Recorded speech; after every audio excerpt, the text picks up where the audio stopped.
GI সনদ নিশ্চিত হওয়া পণ্যগুলো বাণিজ্যিকভাবে গোটা বিশ্বে ছড়িয়ে দেওয়া সহ অর্থনৈতিকভাবে সফলতা নিশ্চিত করা বড় চ্যালেঞ্জ।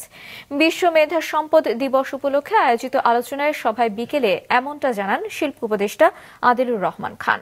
বলেন, এ পর্যন্ত দেশের মোট ৫৫টি পণ্য পেয়েছে ভৌগোলিক নির্দেশক বা জিআই সনদ। আরও অনেক পণ্যের জিআই সনদ নিশ্চিত করতে চলছে কাজ।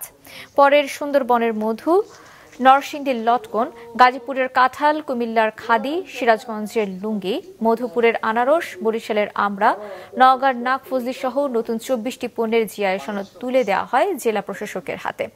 এবারের দিবসটিতে গুরুত্ব দেওয়া হয়েছে সঙ্গীতের সুরকার এবং গীতিকারদের।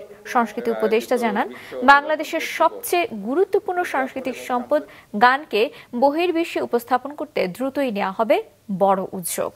এগুলো কিভাবে বাণিজ্যিকভাবে বিকশিত করা যায় সেদিকে মনোযোগ দেওয়াই এখন আমাদের বড় চ্যালেঞ্জ। পণ্যগুলোর সংরক্ষণ, প্রচার এবং টেকসই উন্নয়নের জন্য প্রতিশ্রুতি পুনর্ব্যক্ত করতে চাই সবাই মিলে। আসুন আমরা জিআই পণ্যের বাজারজাতকরণের ন্যায্য স্বীকৃতি এবং পারিশ্রমিক নিশ্চিত করি।